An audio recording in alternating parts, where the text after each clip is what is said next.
This meeting is being recorded. Okay, you've all got to press your wee ticky thing at the top.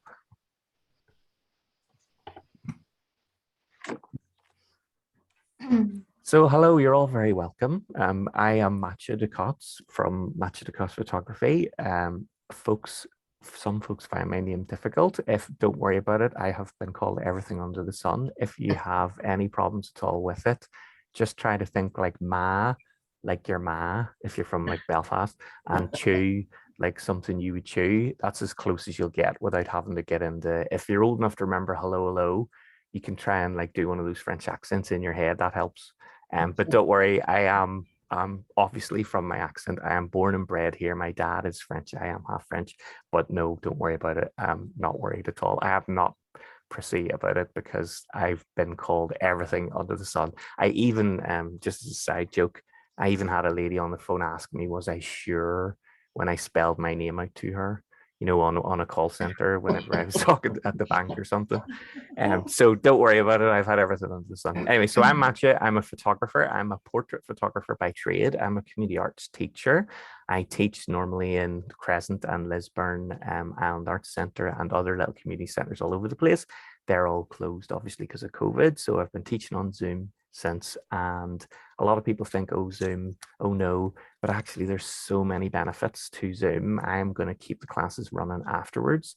I explained just as some of you were coming in, this class is very useful if you are a busy person with a busy life with lots of interruptions. A lot of people can't commit to 8 weeks of being in the same time at the same place at the same time. And somebody will laugh and others will be like, I totally, for me, 8 weeks of Saturday mornings, there's no way. And it's okay. You can miss multiple classes. I mentioned as an example, I had a nurse who maybe only made 3 of the classes. She became a nurse at the start of lockdown and she was still able to do this. So she ended up saving some of the classes to the end of when she finished her qualifications. And then she was happy and came back again for an improvers class. So anything like that, try not to stress about it. Don't worry, we'll get you there. What did I say? So I said I'm a photographer. The other thing that I want to mention, and I want you to think about this because I want each of you to introduce yourselves as well, not to this great degree. Don't worry, you just need a quick hello and what your name is. I was a statistician in my old job. I am ambidextrous, which means I can use both hands equally. I'm very much split down the middle, maths, art, science, creative stuff, and I've never had a strong preference either way. I mention it because people's learning styles are very different depending on the type of work they do, or maybe how they think and how they learn through different mediums and things like that. So this is a live class, but if you find it easier to read things, I have lots of books I can recommend. If you like to watch YouTube videos and tutorials, I have lots of channels and things that I can recommend. There is a paper copy of this class that I will send out at the end. It's a PDF that you can keep, but you also can keep the videos forever as well. So if you want to come back and revise, I don't give out the paper. Someone always says, oh, can I have the paper copy? I don't give out the paper copy until the very end because I find that some people will sit and read it and then not engage with the class, but you will have it at the end. And by the time we're finished, you won't need it. Okay. So without further ado, I'm going to, apologies, I'm going to go by the list you're in for me. So Bernie, you're next beside me. So I'm going to ask you just hello, what photography experience you have, and if you want to talk a little bit about what you do and what you want to learn out of the class. Hi, I'm Enoma here, and I suppose I've been using my phone, my Samsung phone, obviously for the last 8 years or so. I did have a little Fuji camera, a little compact one, and then I've just invested in DSLR Canon 1100 something, but it's yeah, so I'm studying art in Northwest College. I work as Arts and Culture Officer in Fermanagh and Omagh District Council in Stroll Arts Centre part time, but I also study in art part time in Northwest College in Limavady. So the module is photography at the moment. So I'm really interested in just learning how to use this new camera, and yeah, I want to just get practicing, and that's all. Okay, that's great. Thanks very much. Jude from Jude Creates, you're next on my list. Hi, you hear me okay? Yep. I'm Jude. I am a community arts and crafts facilitator. I have my own business. I like all arts and crafts. I usually use my camera phone. It's a Samsung also, very easy to use, lots of very user-friendly features. With lockdown, I have had to use technology more. I bought a new camera. We mainly use the auto settings because we did fiddle around with them, but we found that we went back to the auto settings very quickly. So this is just to sort of give me a better understanding of the camera. It seemed a bit pointless to buy a nice camera and not be able to use all the features. So I'm looking forward to being able to use more of the fancy features on the camera. Okay, so great. We're going to get out of auto today, believe it or not. Yay. I know in the first class. So by the end of this class, you'll be using other modes.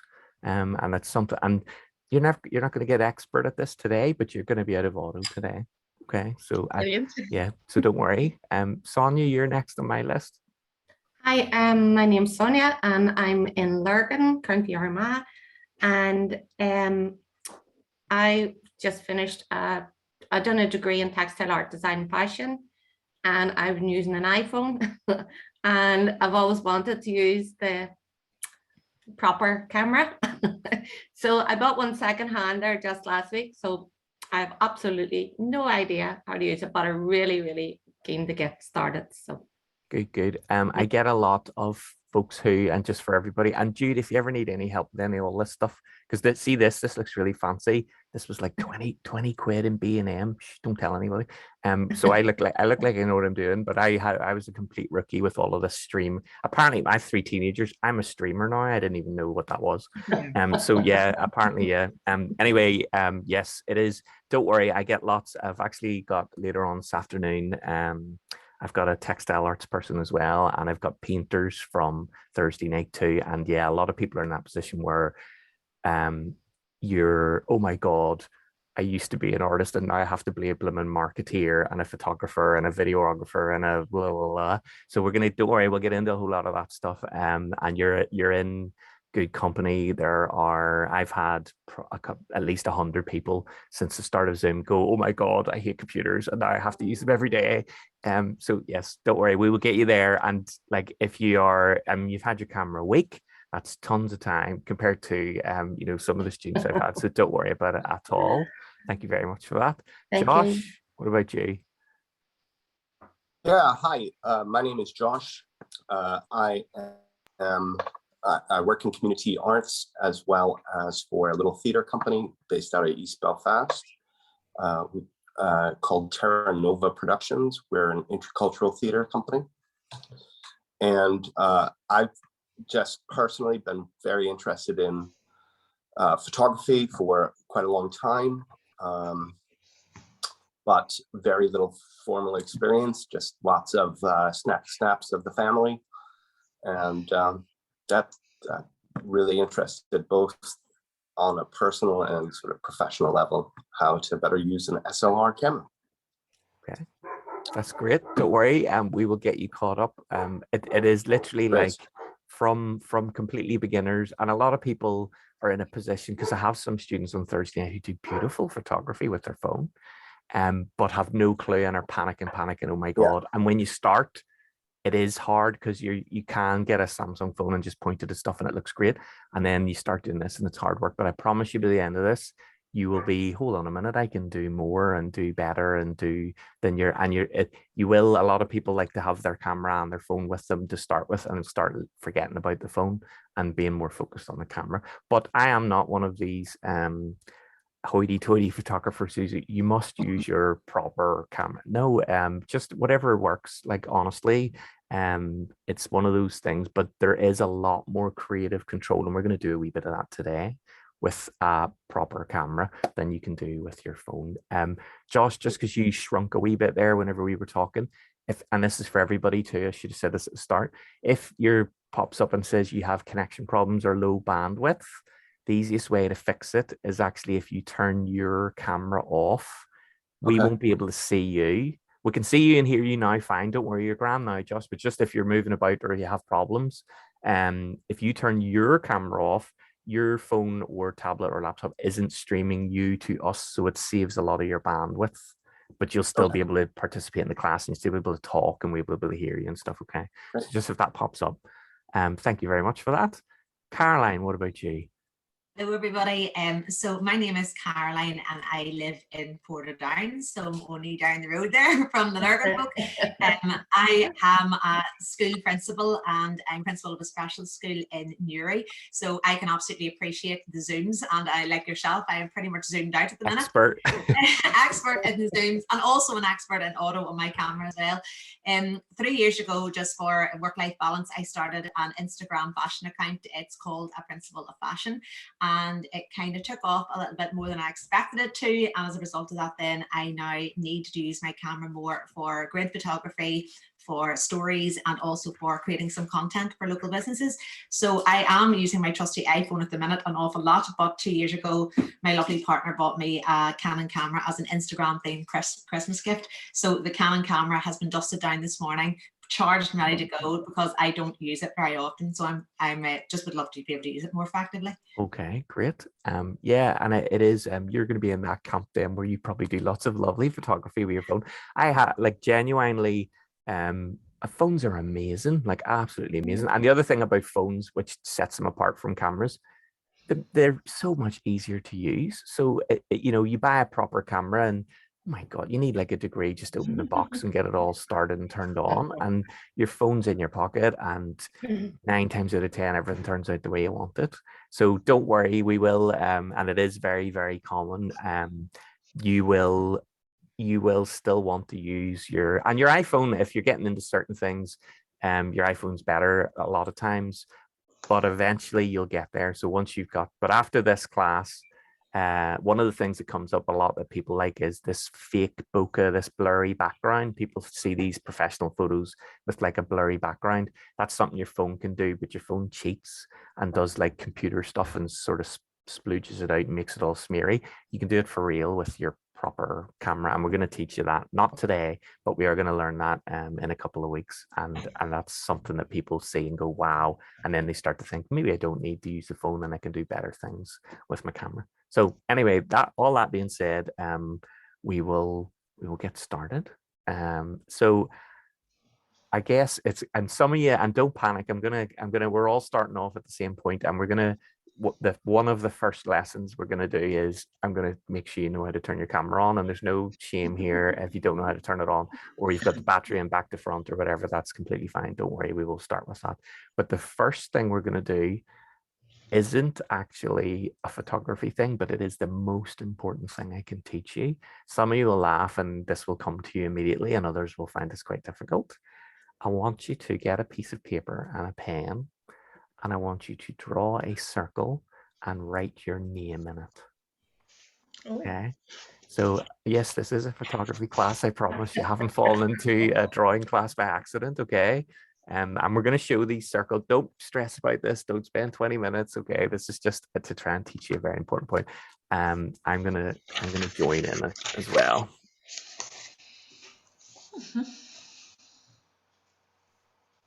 Okay. So I will start off. So here is my name. My God, how do you spell that? That's ridiculous. Yes, it is. I have all the vowels apart from O.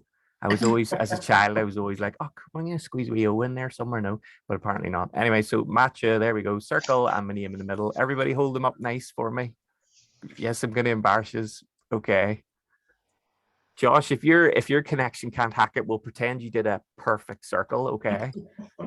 Okay, right. So let's see, what have we got? Oh, that's quite good, Bernie. All right, wait, well, let's see. This is it's funny whenever you do this. So you get various degrees. Who thinks they've got a really good circle?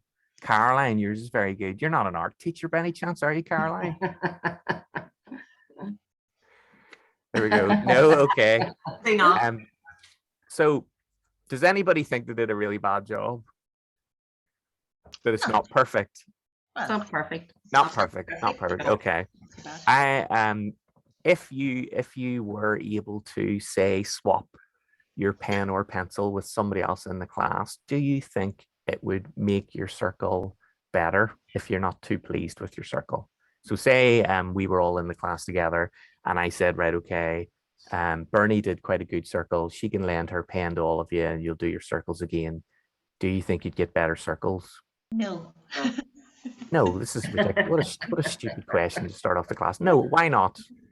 It's a tool. The pen is just the tool, and it's the hand-eye coordination, isn't it? It's your eye, how you see it, how you see it. Yeah, in simple terms, if you're not any good at drawing circles, it's because you're not any good at drawing circles. It's just skill and experience. I know as an art student, my teacher would have had me, if I turned up to art class and she said, what are you going to do today?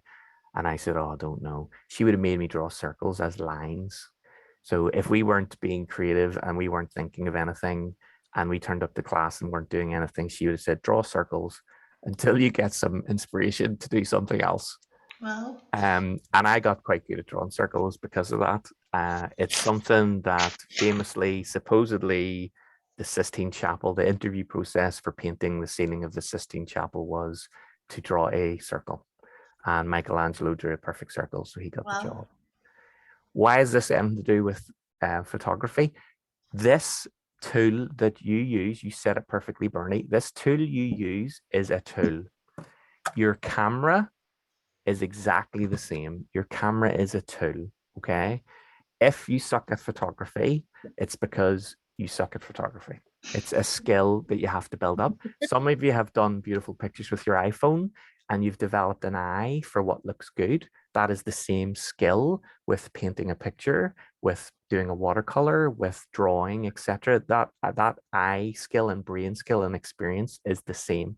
The problem is the most sophisticated pen or pencil, it's just like this. Whereas with this kind of thing, it's a bit of a nightmare. There's, it's not just click the top and away you go. It's, oh my God, there's a million buttons and everything. So try to think of your camera as a tool. Whether you use your iPhone or your camera or an old film camera, I'm going to teach photography the same way that I was taught, which is the way it was taught hundreds of years ago. Nothing's really changed.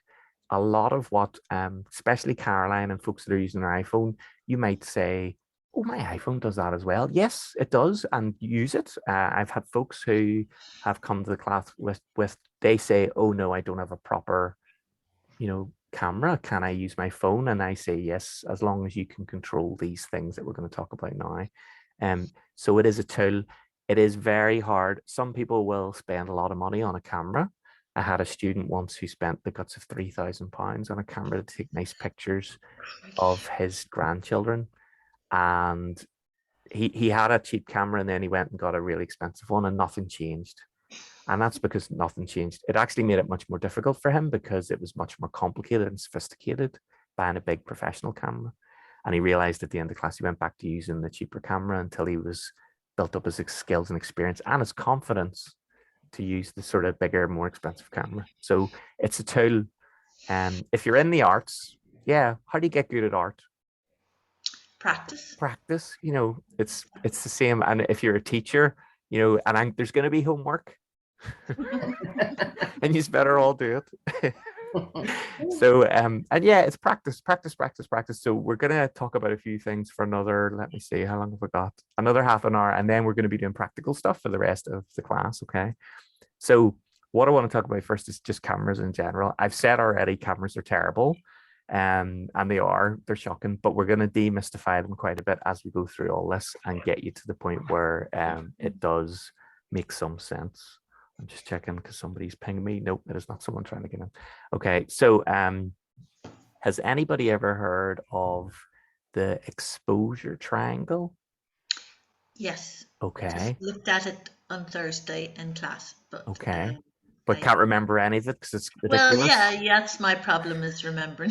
Oh no, it's not. No, some of this, I'm going to demystify. There's an awful lot of jargon in photography, and none of it makes sense. I actually have a physics and maths background, and I understand a lot of these terms, and I could tell you dictionary definitions, but they are ridiculous, frankly. And photography was invented in the early 1800s, and nothing has changed since then. The photography community need to stop with a lot of these ridiculous terms and move into like the real world. We're so far behind, it's unreal. The names for things are very bad. They're named by engineers and physicists. So I'm going to teach you this stuff, but you do not, if you want to take a note, you can, but you do not need to remember these names of things, okay?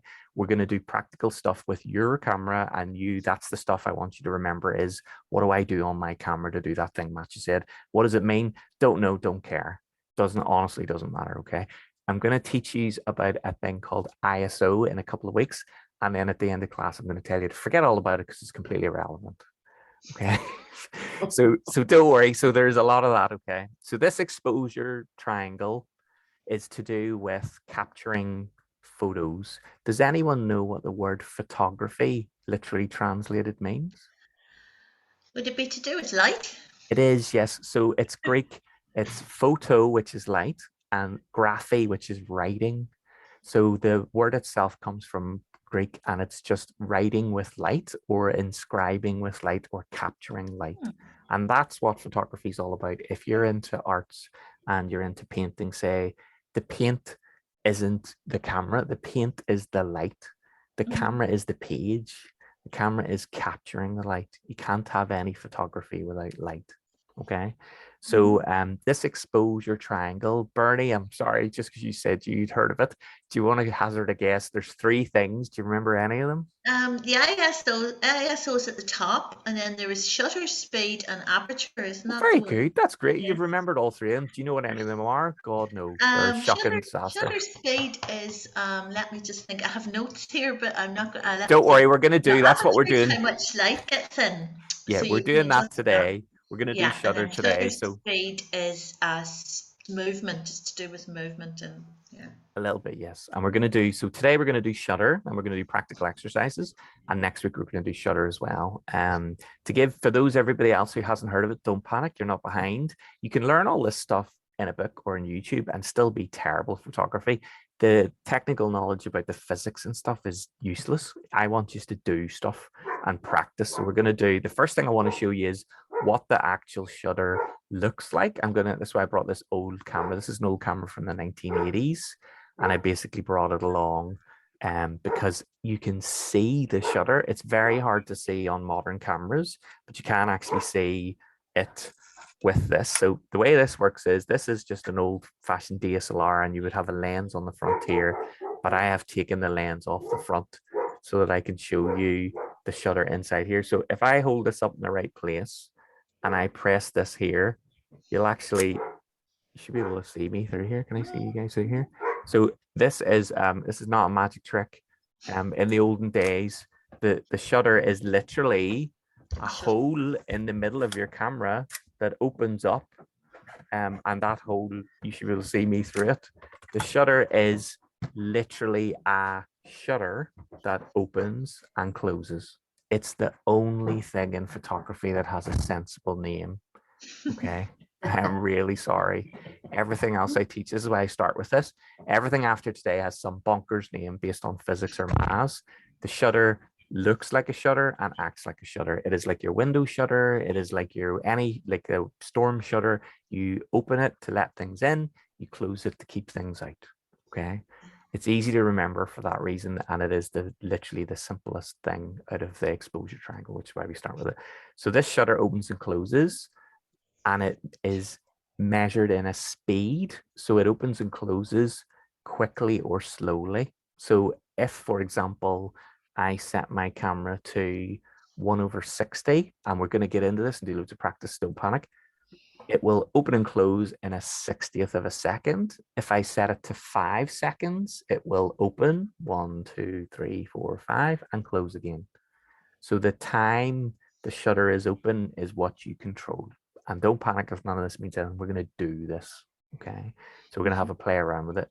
So now we're going to start the practical stuff. So if you have your camera handy, I want you to basically turn your camera on. If you're stuck, if you don't know how to put the battery in, that's okay. Just let me know, and I can either A, if it's one I know, I will tell you, or B, I can look up your manual on the internet and double check for you.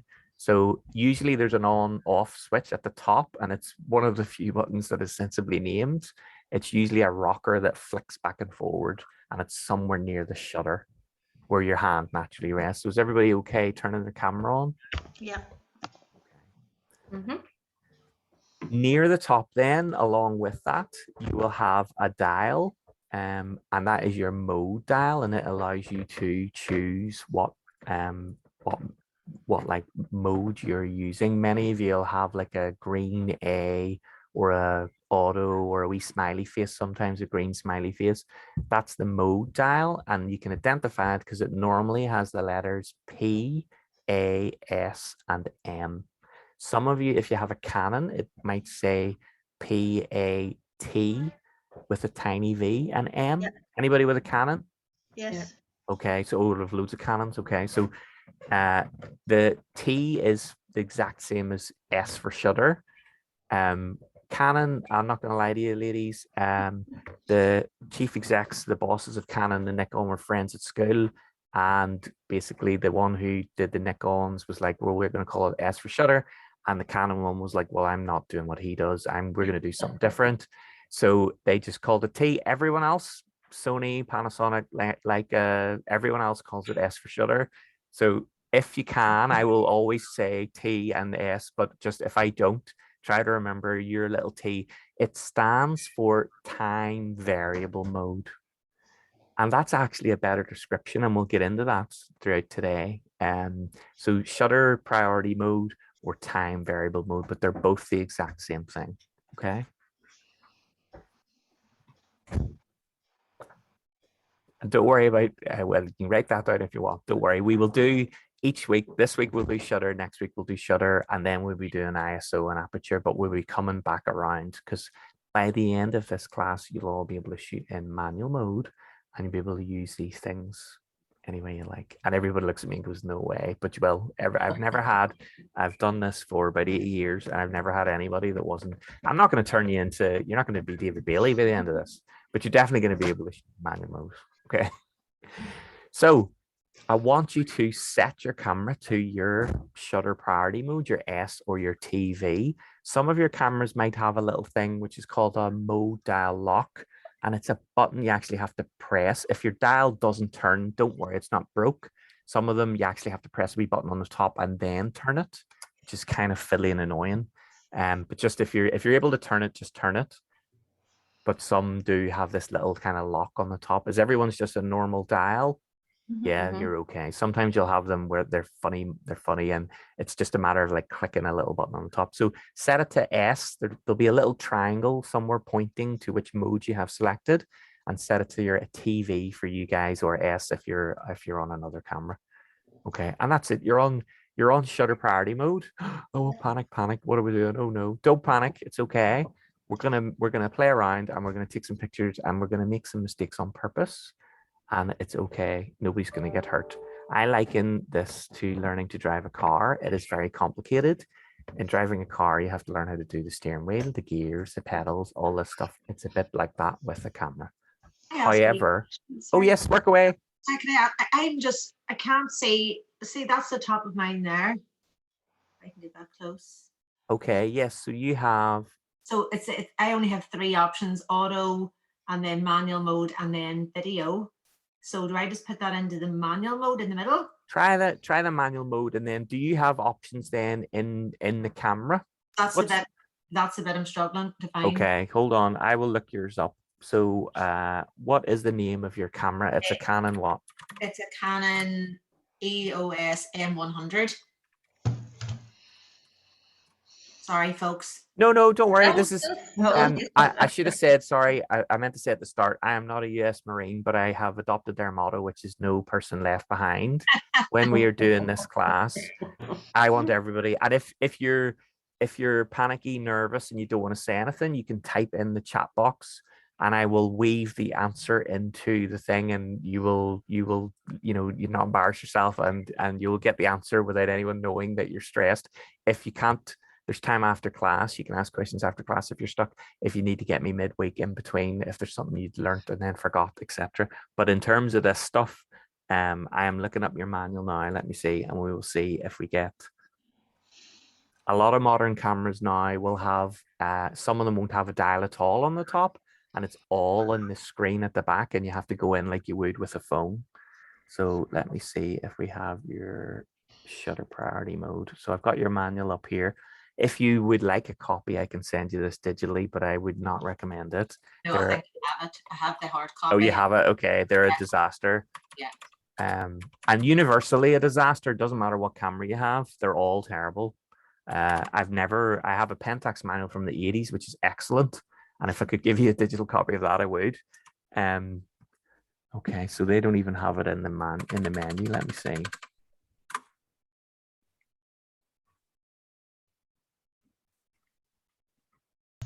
What have we got? Set the mode. So we have auto.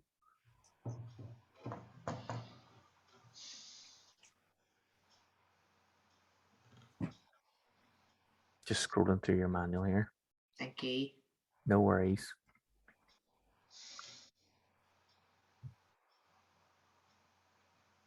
I don't feel so bad now, actually. It's a beginner's class. Yeah. Like sometimes I play a joke on people. I'm like, so show me all your really good pictures, and then they panic. And then I'm like, oh dear, are you in the right class? A lot of beginner. I don't know if any of you. I do get a lot of students who've been to classes before, and the classes assume a level of knowledge. And no, I don't assume any level of knowledge at all. If you have no idea even how to turn on your camera, that's fine. Like that's why you come to beginner's class. If we don't do anything today at all, apart from draw that circle, that's okay. Okay, so like genuinely, if I've already taught you the most important thing you're going to learn throughout this entire course, literally, so it's okay. Today, if we just spend time fixing Caroline's camera, that's totally fine. Totally fine. You guys can get it. You can get a cup of tea. So we have fully right. So you're A with the wee plus. That's your fully automatic. It just does everything itself. Yeah. The add a variety. So the second one is it allows you to change some things, but it isn't actually like it isn't a traditional mode dial. Yeah. So we might have to see what does it do when you put it on that one, and I might have to help you. I went into the menu setting and I found the touch shutter option, and it said to me enable touch shutter icon on. Is that what I need to do? No, that's actually that's so that you can touch the back of the camera to take pictures instead of using the shutter. As a proof of exactly what I said 5 minutes ago, the manual for this camera is a disaster. I'm a professional and I know what I'm looking for. And it won't let me see. I'm looking if there's a Matthew, what am I looking for? What am I attempting to do? So I'm looking for you. If you set it to the second setting, it will allow you to change things in your pictures. And the thing that we're wanting you to learn how to work with and play with today is the shutter speed. Yes. And I'm trying to, it doesn't actually say shutter anywhere in your manual, which is hilarious.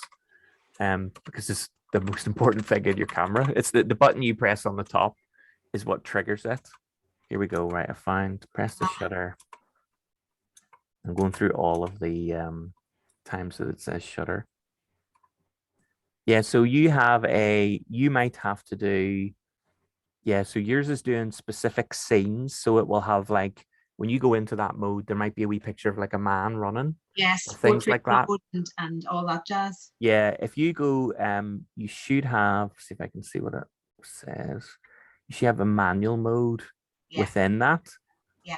If you go in there, I will help you. I'm gonna have to give you a few extra instructions when you're doing this. Okay.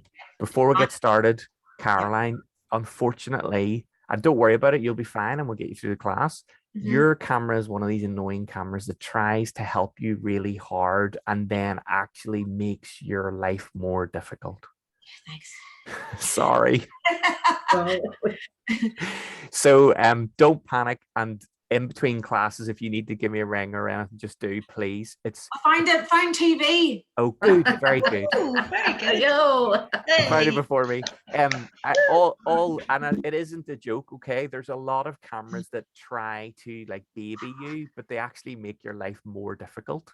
So for everyone else, that was just a dial on the top, but for you, you have to go digging into everything. So it's a bit of a nightmare. Apologies. And genuinely, please do just give me a shout if you're stuck. So now that you're on TV mode. Yeah. Sonia, yes. Sorry, Matthew. Do you see when I put that is just knocking off after like, like, Yeah, is that that's normal? okay. Yes, yes. Your camera will go into like a standby mode just to save the Okay. battery. All right. Later on, if some cameras will go into the standby mode after like 20 seconds, which is Aye. really infuriating. And we can do that in another class. Remind me if it's annoying you. It's No, a good, it's it's a just good a way. feel if it was normal. That is, as I Yes, say, yes. It'll it's look not a like new you've broke camera, it. so It'll look yeah. like you've broke it, but you haven't. Don't worry. What a dud. No, you're all right. Don't worry. But I do. Some people's cameras will go into standby mode after like 10 seconds, and that's Okay. completely infuriating. So do message me, and I'll help you find it and change it. You can All right. change it Brilliant. to a minute or 2 minutes or 3 minutes or something like that. Thank you. Okay, so we're all up on TV mode, and now what I want you to do is we're gonna take pictures and we're gonna change the shutter. When you take pictures on auto mode, you only use one thing. You just use the button on the top to press the shutter, and it does the click and it takes the picture. But as soon as you try one of the new modes, you actually have a little bit of extra control. Somewhere where your hand rests on the camera, there'll be a dial or something, a rocker, as they're called. And I want you to find that. And it's usually on the back of the camera where your thumb rests or near the front where your finger rests. Has everybody got one of those? Mhm. Yeah. Caroline, have you got one? Mine's on the flipping screen. Yours will be through the screen probably. So is yours a touch screen? Yeah.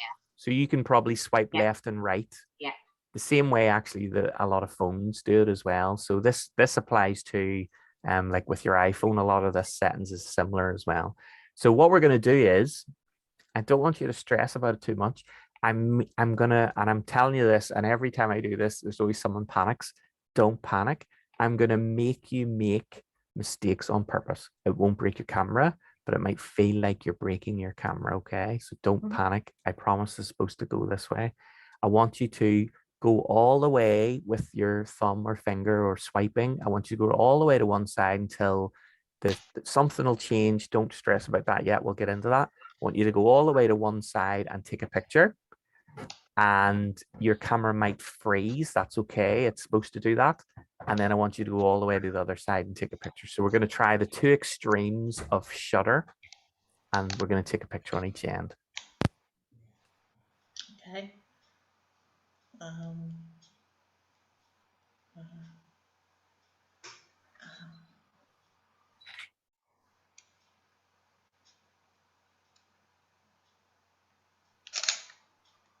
Okay, and then let's see.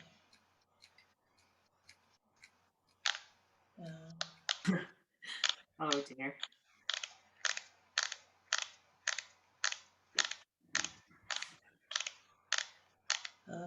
Not quite sure what's meant to happen, but something's happened.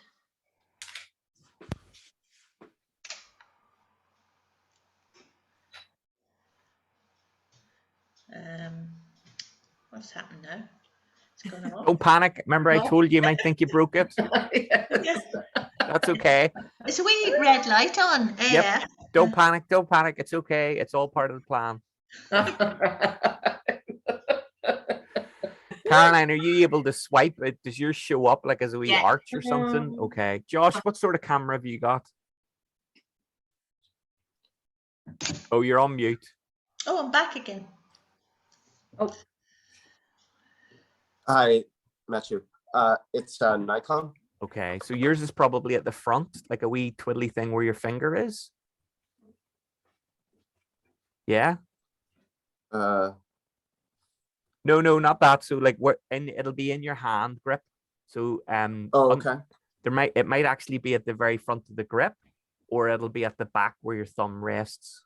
Is it this little dial, perhaps? It could be, yes. Try that and see if that's it. Is there no markings in it? Is it completely blank? It's completely blank. It's that, yeah, it's that. And it seems really weird because they usually don't put any markings on it either. So just twiddle it all the way to the left and take a picture, and then all the way to the right and take a picture. And remember, you're probably going to feel like you broke your camera. Don't panic. Where the screen will go black and something's gone wrong, and oh no, don't worry. That's why I want you to make mistakes in class, so that you don't do that when you're out and about in the real world. A lot. I what you're doing right now is not breaking your camera. It's just a normal function of your camera. But I know people who work in Wex in Belfast and friends of mine, and people have gone to them and said, look, my camera's broke. It's doing this thing.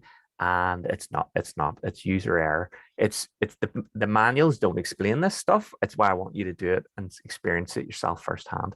It's actually really hard. There's no buttons on your camera you can press that will break it, okay? And even if you drop it a little bit, it'll be probably okay as well. It's very, very difficult to do anything terribly wrong with your camera. Worst case scenario, what'll happen is what's happening now. You'll get confused and panic. Okay. So has everybody got their 2 photos? Yeah. Oh. Don't worry, they're supposed to be bad, Josh. It's okay. No one's winning any awards with these pictures. Okay. There, you should have one really dark, horrible picture of maybe like a black cat in a coal shuck and one of a polar bear in a snowstorm, possibly. So you might have literally just a completely white picture. Oh my God, I broke my camera. No, you haven't. Don't panic. And you might have a completely black picture. Oh my God, I broke my camera. No, you haven't. Okay. What I'm showing you is that when you take a picture, you are controlling the shutter. And at one extreme, the shutter is very fast, very, very, very fast. It might be 1/2000th of a second that it opens and 4,000? closes. It might be 4,000. It might be Yes. even 8,000. And there are cameras out there that it's 1/50,000th of a second. Wow. It's so fast, there's no way the human eye can perceive it at all whatsoever. And that is when you shoot very, very quickly, it literally opens and closes so fast that it's impossible to perceive. On the other end of the scale, did anyone's camera look like it just went to sleep for 30 seconds and there was Yeah. a wee 30 light seconds, flashing yeah. and oh no, Yeah. what's happening? It's dead. Yeah. That is the camera taking a picture for a long amount of time. That might have been 30 seconds where the camera was dead. Well, the camera wasn't dead. You told the camera to open the shutter and leave it open for 30 seconds and then close it again. So it was just doing what you told it. But it's a very weird concept and it doesn't make sense, which is why a lot of people actually do it by accident and think their camera's broken and take it back to the shop. It's very common, believe it or not. The people take these show. And the other thing is the picture will be completely white or very blurry and a complete mess. Yeah. So what I was showing you is that there's 2 extremes and they're both okay. You're not breaking anything. Okay. So before we get into the time and the inches and all sorts of hilarity, apologies, because this is a bit bonkers. But before we get into that, there are legitimate reasons why you would take a 30-second exposure. And I'm going to show you. Can anybody think of a time that is you need to get lots of light into the camera to be able to take a picture? Nighttime, dark, when it's dark. Yeah, nighttime. So I do what's called astrophotography. Oh, yes. And that dark, is yeah. where, and you'll be able to do that after today's lesson. Exciting. It is exciting. And Yeah. other people are looking and going, what's astrophotography? Don't Yeah. panic. I'm going to show you an example. So I live up on Divis Mountain and I will put this up on the show now. Here we go. So this is a picture. Hopefully it pops up for everybody. Sometimes Zoom can be funny. Can everybody see this? Okay, so this is a picture taken at like 1 o'clock in the morning. Wow. This is actually the moon.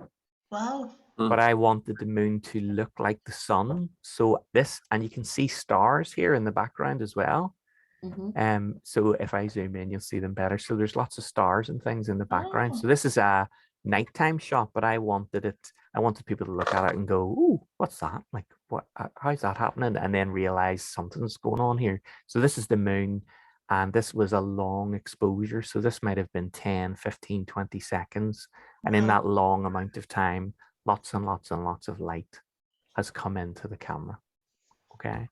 So that's an example of why, because a lot of people won't come across, why would you do a 30-second exposure? It doesn't make any sense, but there are reasons why you would. On the other end of the scale, when the shutter opens and closes very quickly, it will freeze things in motion. Can anybody think of an example of when you would want to do a very, very fast shutter speed? Is that for like sports and things? Yeah, or sports, animals Formula or One, something? motocross, anything happening really Wildlife? quick. Yep, wildlife. Birds or something. Kids under 5. That's not a joke. That's we will get to that. No, kids under 5 are I was a judo. I did judo with my family, and I was also did some photography for the club. And kids under 5 are the same speed as people doing judo. Believe it or not, they're like martial artists, and they just little kids just run. You're a principal. Are you primary school or secondary school? Our children are from 3 to 19, so the Right. whole range. You have a whole range. Kids under 5 just are, I don't know, even before you give them any sugar, they have so much energy. They're so fast. So yeah, there's and we will get into this, don't worry, that's part of what we're going to do today. But what I wanted you to see is that there are 2 extremes, and they're both okay. You're not breaking anything in your camera. Okay.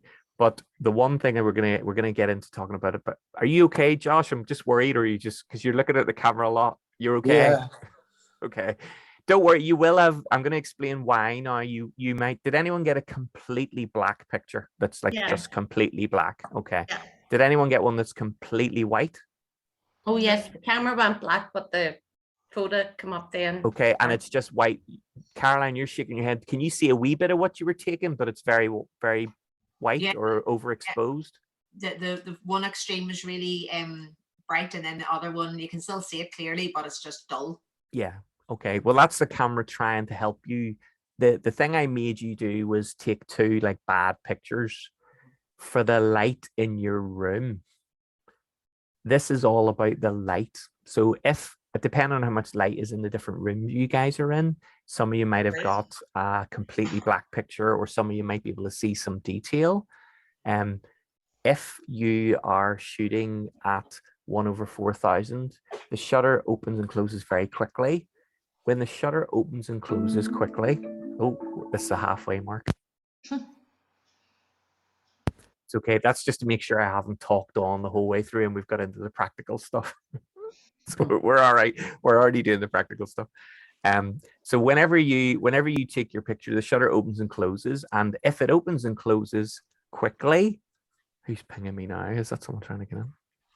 And when it opens and closes quickly, it basically only lets in a little bit of light. And this is hard. This is the hard part to understand. And you don't need to remember this, but I'm going to talk a wee bit about it.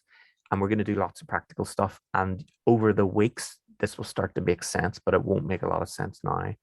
If you think about light, if you think about it like water coming out of a tap, if you open the shutter for 5 seconds, 5 seconds worth of light comes in. If you open the shutter for 1 second, you're only getting 1/5 of the amount of light. And apologies for everybody who hates maths. I love maths. I'm not going to do any math stuff. Okay, we're going to talk about taps and water and stuff like that. The longer the shutter is open, the more stuff is coming through. And if you get a black picture, that's because not enough light has come through. Mm-hmm. Okay, but it's different for everybody with your rooms you're in. Sonia, I'm guessing you have a very big window to your side with a lot of daylight coming in. Yeah. Bernie, you have the window opposite you, I think. Yes, that's light right. coming in. Yeah. Caroline, you don't. Daylight coming down. I can tell, because I do this for a living, so I can look at the rooms you're in and see how much light you have. So if I had to guess, I'd say Sonia's room's the brightest out of all the rooms we're in. Yeah, Mhm. I have the electric light on above me too. It's very dull. Yeah, and it also Northern Ireland, like what about that Yes. sunshine, eh? Like splitting clouds, and we don't have. Josh detected an accent. If you're not from here originally, like everywhere in the world sunnier than Northern Ireland. Apparently Seattle has very heavy cloud cover. That's I've right. been told, but other Yeah. than that, I have folks from Florida and Dallas and Texas and stuff, and you know it's like just it's like middle of the night here for them when they come over. Photography. What's that? Wouldn't it be totally different photography? Yes. You'd be teaching really about minimizing the light, yeah. Yes, and why we're talking about it. If you take a picture at 1/4000 of a second or 1/2000, and you got a black picture, if you were out in the middle of the sunshine in Florida on a nice, lovely sunny day, or Dallas or somewhere where the sun is splitting the sky, Yes. you'll get a normal picture. It'll look okay. Oh, There's yes. much more light Yes. available on a sunny day. When you can feel the sun on your face, that means there's very bright sunshine, and 1/2000 is fine, or 1/4000 is fine. It's just Northern Ireland, we have 99% cloud coverage 99% of the time. If any of you have ever seen some of our police service on Facebook make jokes about this big yellow ball in the sky and not to be afraid and stuff, because we don't really see the sun a lot here. It's all and it's true, we don't. So it is substantially darker here on even a decent day because of the cloud coverage, and that's something you have to factor into your photography. So a lot of people will go learning on YouTube and learn from some American guy, and then they come and they're like, oh my god, this is terrible, why is it not working? It's because it's 100 times sunnier over there than it is here. So whenever they're out in LA or Florida, they're getting beautiful sunshine, and we don't generally, very rarely we do. So just be aware of that when you're trying to learn. The light available is important. If we did this during nighttime, so the Thursday class got different results because it's dark, and they would just be relying on their daylight, their electric light from their house lights. So they won't have light coming in through their windows and things like that as well. So this shutter speed controls the amount of light. Remember, photography is writing with light. So the shutter speed controls the amount of light coming into the camera. Okay. So if there's low light, you're going to go more towards the lower. Yep, figures. that's right. Is that right? Is that right? Yeah, that's right. We're going to Okay. do, and we're going to do lots of practical stuff. And don't worry Okay. if you don't remember this. The way I teach this is generally that if you take a picture and you're happy with it, great, have a wee party, like awesome. If you take a picture and you're not happy with it, change something. If you twiddle your thing, if it's a swipe, if it's twiddle this or twiddle that, if you twiddle it to the right and it gets worse, go the other way. Right. Okay. If you can't remember, we're going to talk about it now because this is very, very, very confusing. Okay. And I don't want you to get upset and stressed about this. I want you to remember that if you take a picture and you're not happy, change something. Okay. If you change it and it gets worse, change it the other way. If you can't remember, don't worry. It'll just take you a few attempts. That's fine. Okay. So what's the main kind of thing? Is it? No. No. There's one each week. Oh. Don't worry. This is why I break it. It's okay. It's okay. Ah, This is why I break it down into multiple bits. Right. So we're going to spend the first 2 weeks talking about Shutter, and then we'll talk about the other ones. okay. If I talk to you about it all now, you'd be like, oh my God, I can't cope with this at all. But I promise you will be able to by the end of this. Okay. Right. Yeah. Okay. So don't worry about it. But now we're going to get into the hilarious part. When you were changing your shutter, you should have noticed some numbers changing on your screen. Yeah. Okay. What did you all have? Because it's very different for different folks. Some of you will have just numbers. So it might have said 60, 100, 200, 400, 800, like that. Some of you might have seen what looked like inches with the inches annotation, the 2 quotation marks. You might have S for seconds. They're all a bit bonkers. And I'm going to go through each of you individually and help you understand it. And there is no standardization with this. And camera manufacturers are a disaster, and they all need a good slap, if I'm completely honest. They just need to sort this out. So I'll start with you, Bernie. When you change, you'll have numbers. Is it fractions, or what have you got? Well, there's 1/100 and then 5.6, and then there's other stuff going on, but it goes all the way up to inches then, so if yes, and some of you might laugh because there's nothing to do with inches, but it is displayed as inches on some cameras, which is just ridiculous.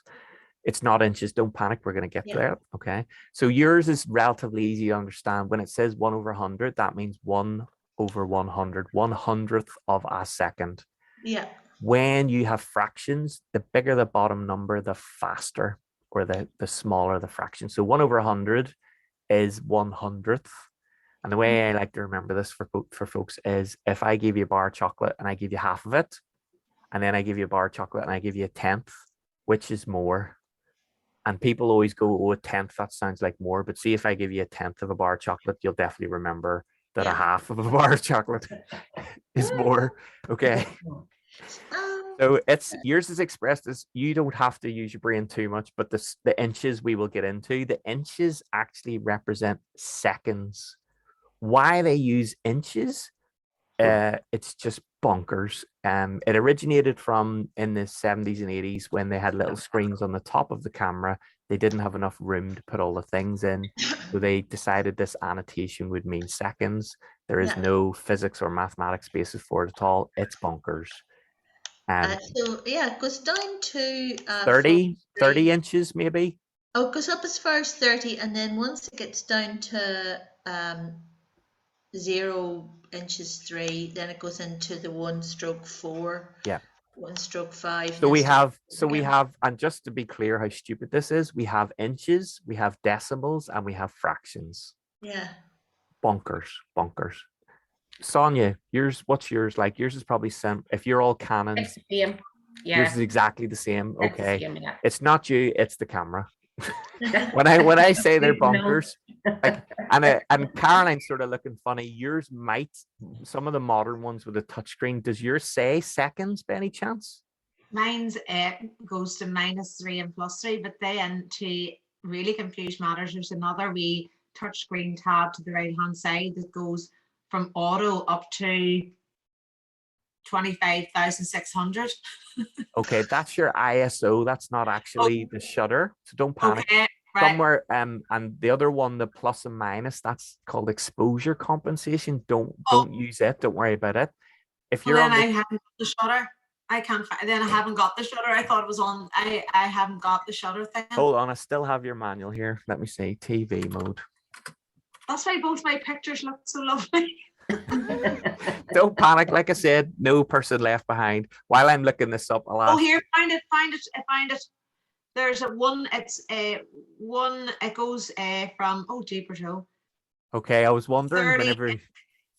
30 inches down to one fraction of 4,000. Take your two pictures now, just so you're caught up.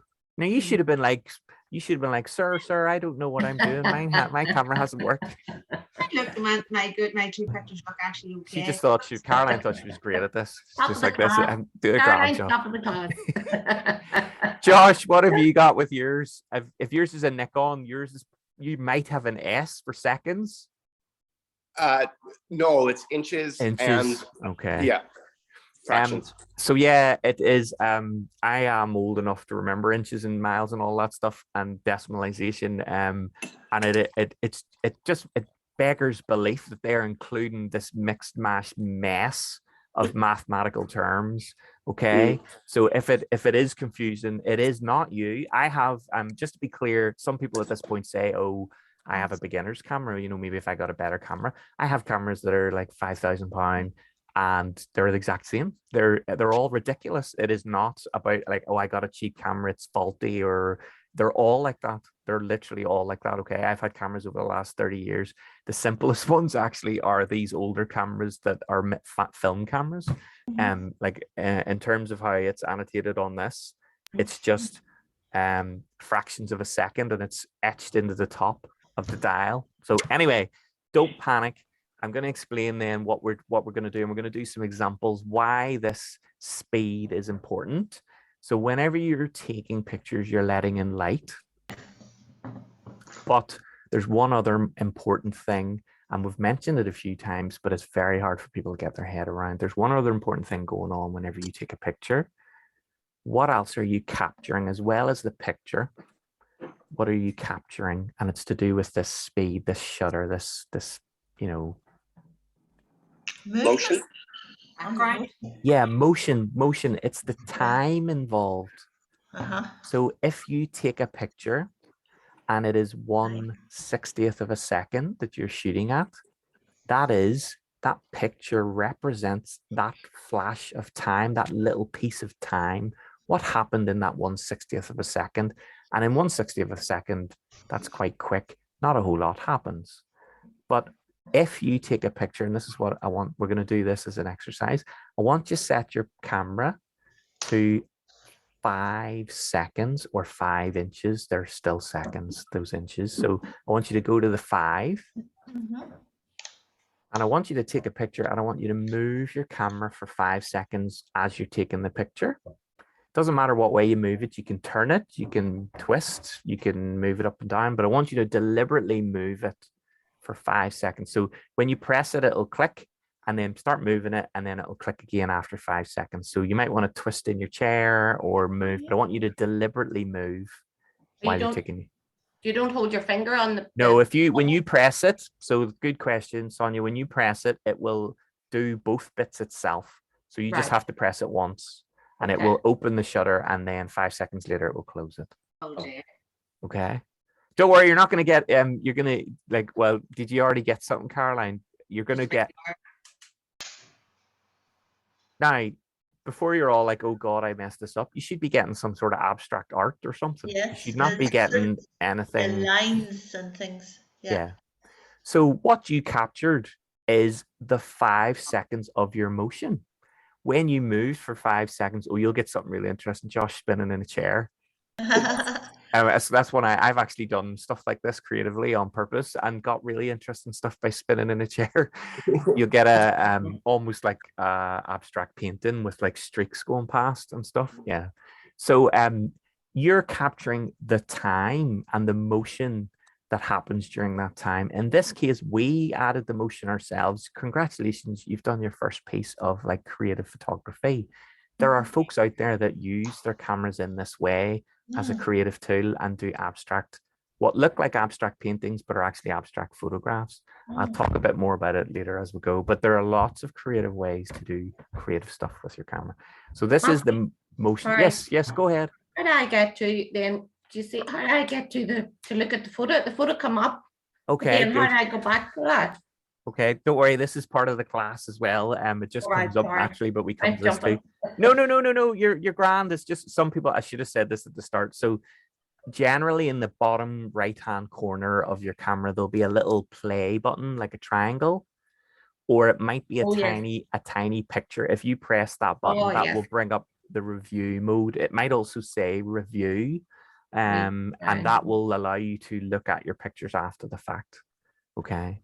So if you're in the picture review mode where it's showing you the pictures and you want to get back to taking pictures, there are different ways to do it in the menu for different cameras, but the quickest way is if you actually half press the shutter, it will immediately bring you back to shooting mode. Very good. And that's one thing, strangely, that works on all cameras. They've all decided that's a good idea and they've all implemented it. So just if you're ever stuck in a menu and you're trying to get something sorted for taking a picture and you can't get out of the blooming menu because you can't find the exit button or whatever, if you just slightly press the shutter, it will take you straight back to the shooting mode. Okay. How are we doing, Caroline? You look like you're stuck. No, I actually am. No, I'm not stuck. I've got it's perfect. It's not perfect. It is a big blurry image, but but it can be beautiful to get. Did anyone get anything really pretty? They're brave enough to share, because some of you might have got something quite nice. Oh, it's just lines. Colors. Yeah, mine's just lines. Yeah. Sometimes you can get quite arty compositions and beautiful streaks and things like that. There's a black. You might see this. There's a black. Hold it right up, Sonia, to your web camera. Right, so if you want to show it, just jam it right into it, basically. The webcam. Bring it back a wee tiny bit. Ooh, that's quite interesting. Isn't it? Yeah. I'm very impressed. Now that Bernie, that's your histogram. That's the information about your picture. If any of you are trying to see your pictures and it comes up with a lot of gobbledygook sciencey stuff, push up. You've got a wee joypad or joystick thing on the back. If you push up, usually, or there'll be a button that says display, DISP. Sometimes you'll press that by accident and you won't be able to see your pictures anymore. It just shows you what's called a histogram and a lot of the settings. Oh, here, yes. Got it now? Okay. Hang on now. Caroline, you look like you're about to ask something. No, mine's just a big blurry image. Okay. Of a tin of Diet Coke. Oh, Okay. display. So we'll get into this more next week, and I'm going to show you how to review your pictures very critically, but we don't need to do that today, but we are going to do it next week. How to a thing called pixel peeping. Remind me if I don't bring it up next week. So we have captured some motion. Okay. Now I'm going to talk now about why you would use different speeds. So you can set your camera down for a minute. We can. The other thing is we're coming up on, yes, this is if you want to get a tea break now, if you want to get a cup of tea, and I need for the next lot of exercises, I need you to get something you can roll. So a tin of beans, a dog toy, a ball, anything circular you can roll. Okay. If you want to get a wee cup of tea or a glass of wine or a gin and tonic or whatever, it's Saturday. It's fine. It's afternoon. It's 12 past. So don't worry. You can have a wee glass of wine if you want. It's part of the fun of being on Zoom is you do whatever you like. It's great. I had someone come in their pajamas just because they couldn't be bothered, and that's fine. I should have said at the start, sorry, if you do want to come in your jammies and you are like, if you're shy, just turn your video camera off. It's totally fine. So yeah, if you can, grab yourself a cup of tea or whatever, and we're not going to jump straight into the exercise, but I need something you can roll. We're going to have a chat for about 10-15 minutes about why you do this, why you do these different speeds. Okay, while you're all away, just in case you're weirded out, I'm going to talk to the people who aren't here about the things they need to do to get caught up and stuff. So you might be like, oh, I'm missing something. You're not. I'm just talking to them. Okay. So see you back in 5 minutes. Thank you.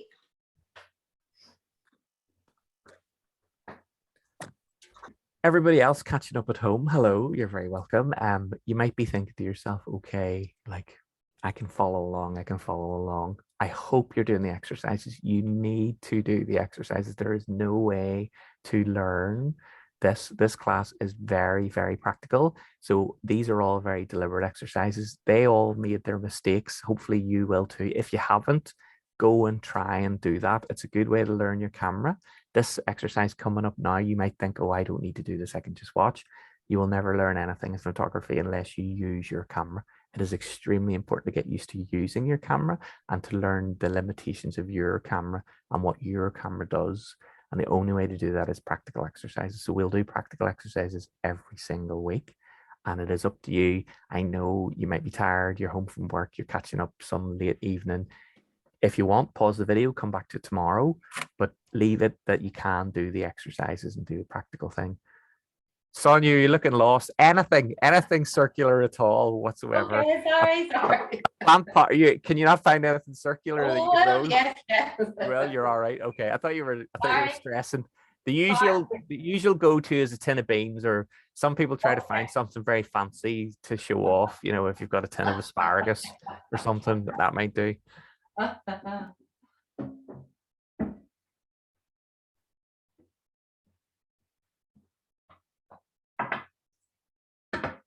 Okay, puss. You need to move. Who's this saying? Your cat? That's Puss. Puss. We have a calico cat very similar called Buster, but he's all white down his chin, so he's the same sort of pattern on his back. Their hair is the worst because is his or hers, is it like 3 different colors? Yeah. So no matter what it lands on, it shows up. It's everywhere. It's I had to change my blinds in the sitting room because they were like cloth. I say have to go, like it's just for everybody else who doesn't know, if you have a calico cat, each individual hair is 3 different colors. Ours are like a gingery color and white and gray. And so if it lands on something white, it shows up. If it lands on something gray, it shows up. If it lands on something, every single thing. Oh, torture. I know. Josh has just messaged me to say he's nipping out. I think he's probably going to get a coffee. If you need, there are these classes. It's very relaxed. Hopefully you realize that we're not under any stress at all, pressure whatsoever. Some folks though, a good strong cup of coffee is really helpful sometimes. Definitely whenever you're doing it. But it is like we go very slow, and please don't. I know Caroline didn't say she's panicking, but the whole point of me doing this live, you could just watch a video on YouTube, and this is for the folks at home. Contact me. I give out my email, my Instagram, Facebook, LinkedIn, Twitter, WhatsApp, everything. And if you're following the video after the fact or just between weeks, Matt, you said do the homework and oh my God, I'm lost, I'm stuck, help. Just drop me a message. That's what I'm here for. That's part of what you're paying for, is to come along to get, it's the difference between trying to learn yourself on YouTube. To show you something on YouTube, especially, and I get a lot of laughs with this, like people will follow things on YouTube and it's somebody out taking pictures on a lovely sunny day and all their pictures are perfect, and then you copy their settings and everything's a disaster.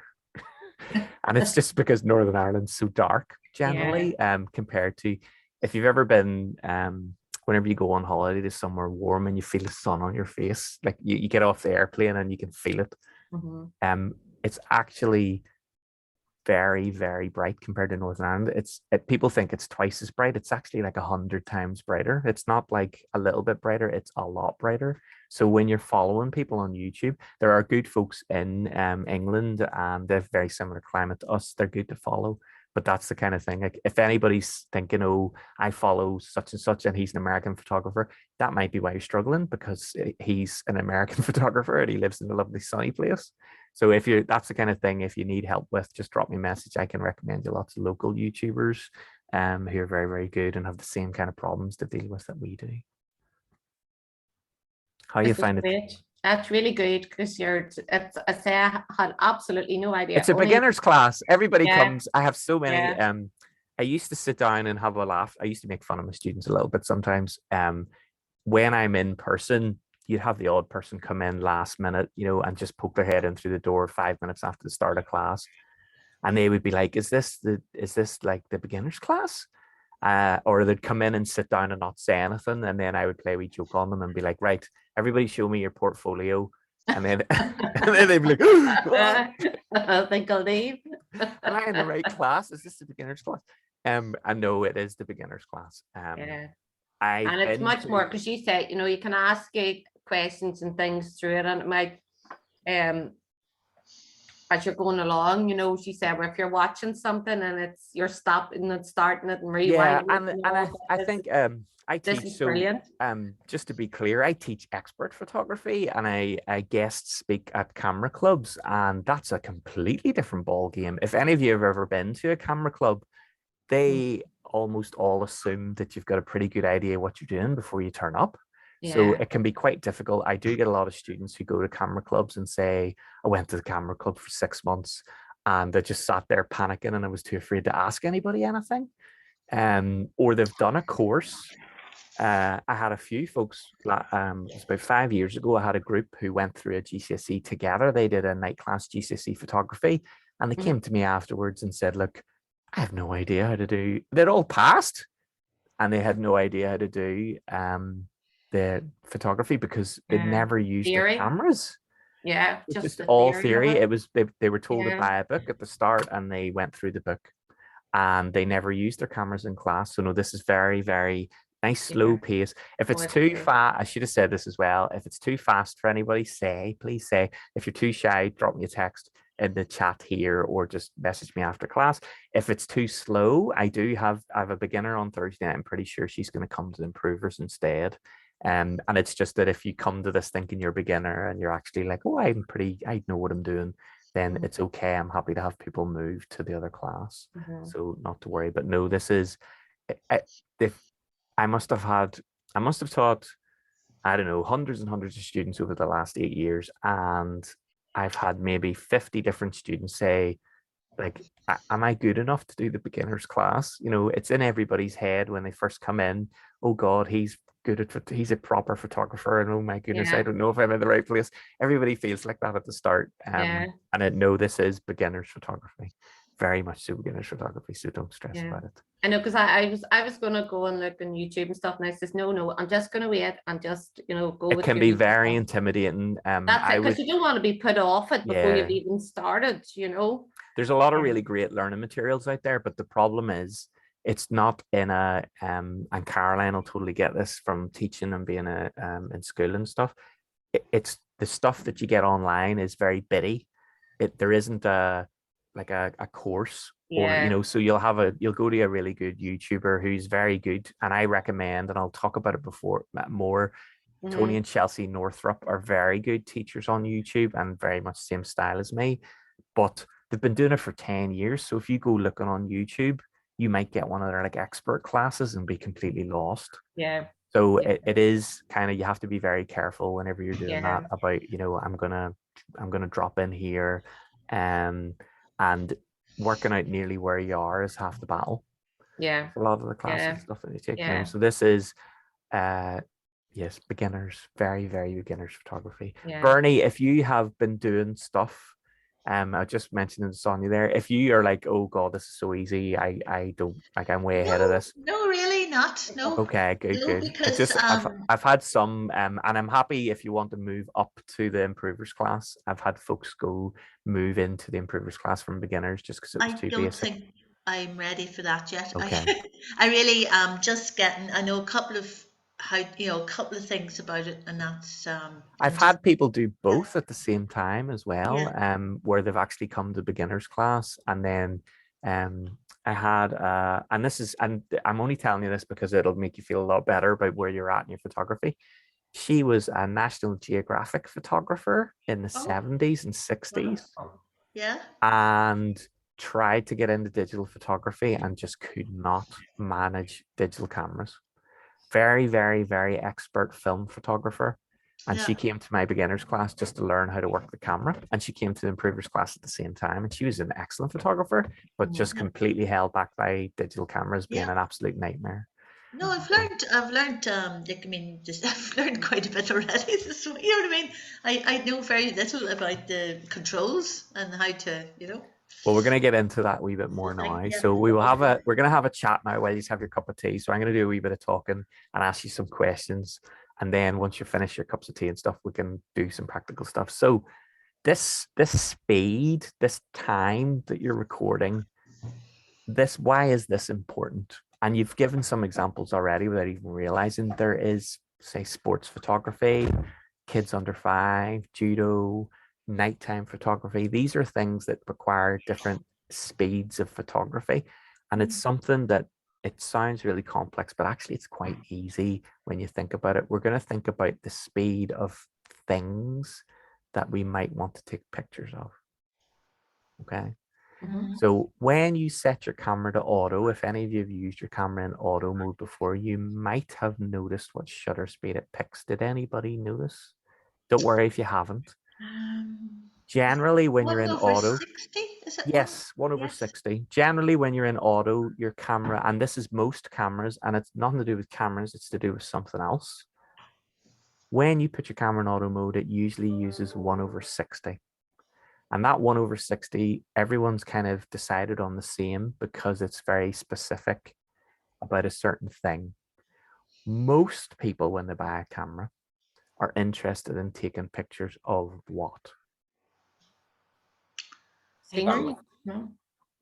What have we People. got? Sonia, what do you say? People. People. Bernie, what do you say? Well, yeah, yeah, people, landscapes. Okay, Caroline, it's all right. You're all correct, by the way. Don't worry. Caroline, what do you say? Yeah, I'm thinking people. Josh, someone said landscape. It must have been you, was it? No, it wasn't. I was going to say kids. Kids. Okay. Well, somebody said landscape and then changed landscape. their answer. Who? Naughty them. Here it was. Yes. 1 over 60 is very good for taking pictures of people and landscapes, and quite a lot of stuff will get you a good picture at 1 over 60. Okay, so that's why the camera manufacturers, almost every camera you buy when you set it on auto, will try to take a picture at 1 over 60. Some 1 over 30, some 1 over 100, but in and around that speed. And we're gonna have a wee chat about why that is. So don't worry, keep up with your cup of tea and whatnot. We're not doing the camera stuff yet. So people as an example, I'm gonna say, right, there's different groups of people, but it's not the way you'd think. So me as a person who is willing to have my picture taken. So you're gonna take my picture, I am posing for you, and I am sitting very still. Portrait. Okay. Yeah. So I am sitting and posing for a portrait. What speed do you think I am going at? I am sitting down. I am standing still. I am not moving. You're like, get ready. I'm going to take your picture. Very slow. You'd think that you're completely still. But what am I doing? Even when I'm stopped still completely and I'm waiting for you to take my picture, what am I doing all the time? Breathing. Yeah, breathing. When you're breathing, your shoulders and your neck and your head actually move a little tiny bit while you're breathing.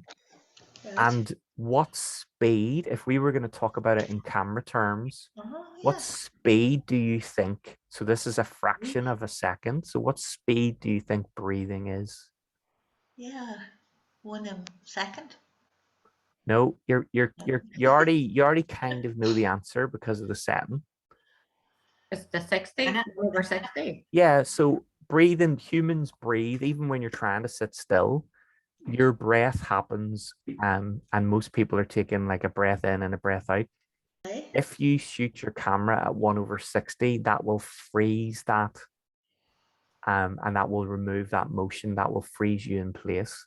So your breath, even when you're trying really hard to sit still, you're still moving a little bit. Does that make sense? Yeah. Everybody breathes okay? No robots or anything in class? No. Okay, right. Just checking. I've got a few funny looks from you. So we're all breathing. If you think about it while you're breathing, if you hold your breath, you'll actually be aware that your shoulders stop moving. You're not really aware of it while you're breathing, but if you do hold your breath, you will realize that actually quite a bit. And if you think about it, your chest moves up and down, your diaphragm is moving. There's lots of things getting moved about inside your chest. So yeah, you're moving. Okay, so that's people who are willing to have their picture taken. Caroline, I'm going to pick on you because I know how like that. who isn't willing to get their picture taken? We talked about it before. That the same speed as judo. So little kids. If you have school age kids, if you have toddlers, babies, if any people generally, little people, it tends to be under 5, has a specific kind of speed. And it is like taking pictures of wild animals. Somebody said wild animals earlier. It is. It's the same as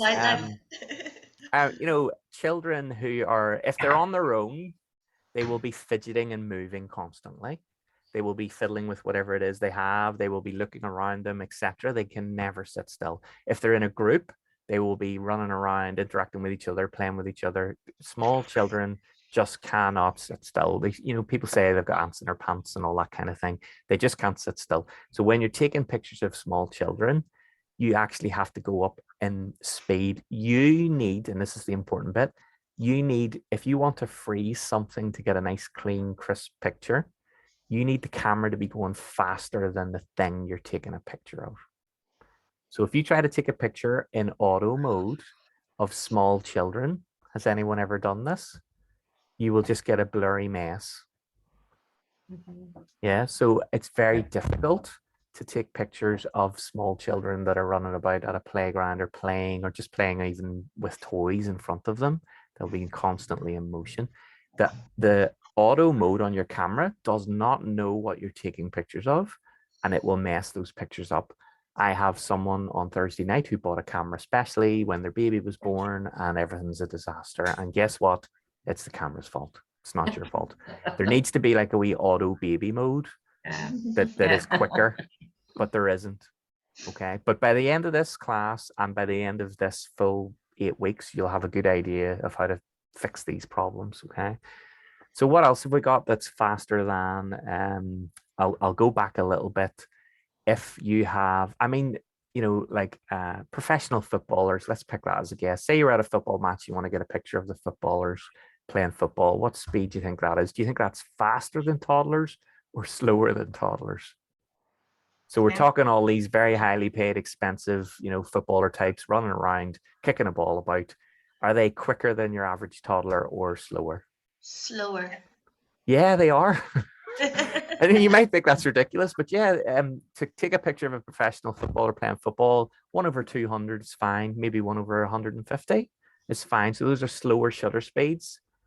But while they're playing football, what is on the pitch that is very quick? The ball. The ball. Any old enough to remember Spot the Ball? I vaguely remember Okay. that. Josh, if this is a cultural thing, I don't. We used to have this. They used to put a picture of a footballer on the back of the newspaper, and they would delete the football out, and you had to draw a little X on the back to guess where the football was. And if you guessed right in the middle of the football, you won a prize, like a couple £100 or something. So yeah, this very 80s. Apologies for any younger folks that are watching this afterwards, because some of them are bloggers and things, and they'll be like, "My God, I wasn't even alive in the 80s." But so yeah, basically, that's what we used to do for fun before they invented the internet. So spot the ball. The ball. Anyone want to hazard a guess what speed you would have to set your shutter to catch the ball? Someone's kicked it and it is flying through the air. Ooh, the fastest you have, maybe. Possibly, yeah. Anyone want to guess a number? 3,000, 1/3 or 2, Four. 2,000, 3,000. Yeah, like so it could be 1/5, depending on what it is. So for example, and this is a good example again, if it's a midfielder or someone passing the ball, do you think that is faster or slower than a striker kicking the ball? The striker kicking the ball Slower. into the net? Slower. Yeah, slower. And these, I should have said before at the very start, if any remember catchphrase, this is all of the questions I ask are really brutally obvious, and they're all just say what you think, like not say what you see, but same thing. You already know the answer. I do not ask difficult questions. Okay, the striker is going to boot the ball as hard as he possibly can. That ball might need 1/2000 to be frozen, but a midfielder kicking a ball to another person across the pitch trying to exercise a bit of control, that might be maybe 1/500. So and you can see these things happening and you're aware of things being fast or slow. Anybody ever been out somewhere and a motorbike has whizzed past them so fast they couldn't even see what color it was? You know, it just went, and that was it. And they were aware that it was a motorbike. They heard that it was a motorbike, but they couldn't even tell what it was. It was so fast. So that is like, you're aware on a very intrinsic level of the speed of things, but you don't see when you get into like train A leaves the station and train B leaves the station and they meet each other. And do you remember this from GCSEs and maths and school and stuff? They're trying to get you to work out the speed of things. And it was like, oh my God. I got a U in maths.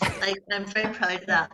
A U in my GCSE. Yeah. Unmarked or unclassified or something. Oh wow, lovely. They didn't even attempt it. Oh dear. Okay. Do you see, right? So the footballers, right, on the field. So say you were at a football match, you saying you're taking photos, and you want to get the ball. So if you use that shutter speed of 1/2000. Yeah.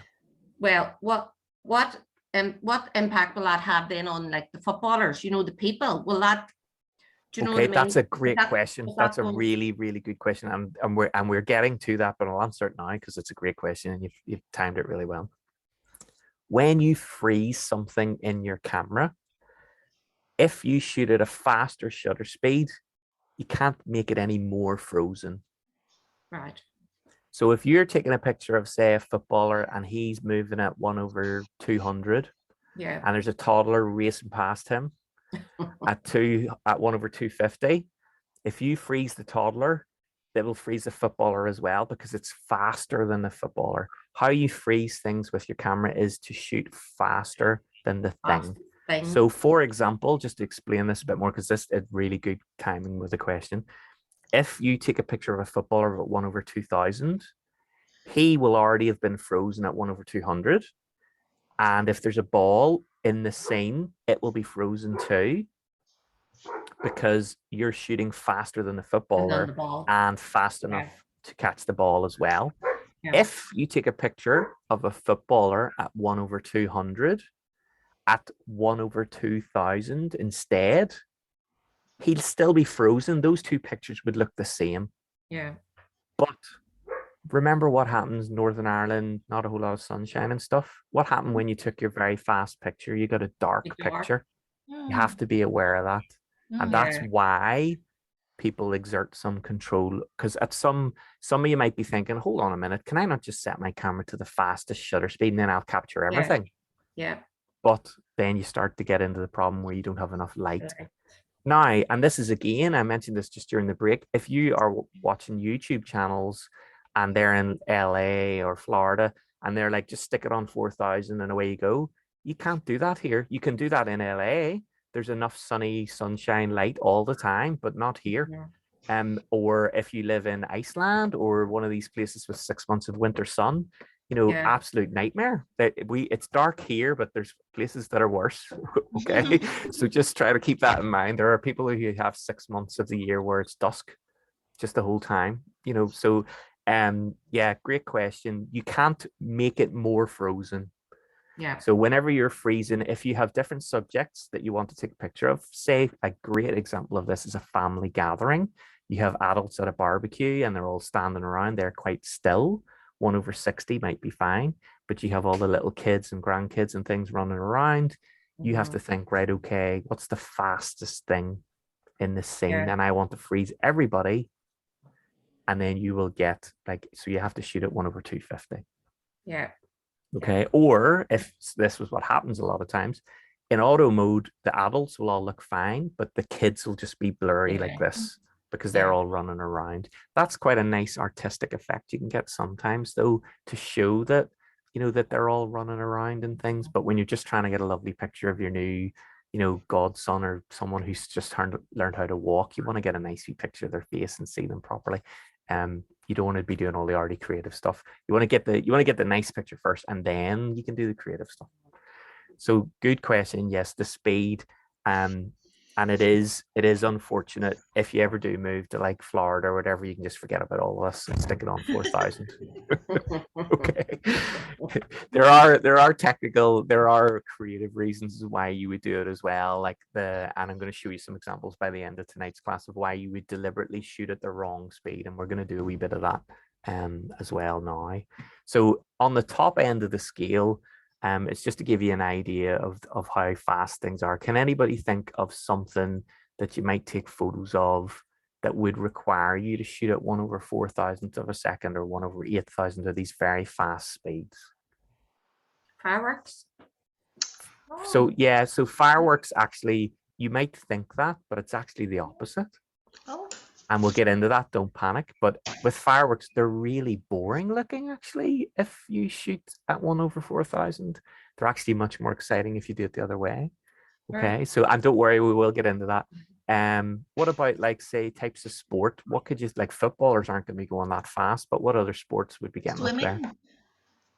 Swimming is a lot faster than football. Yeah, you're talking 1/500, but not where when you get No. into the thousands, a hummingbird's wings, 1/4000. So think of something that we would do maybe.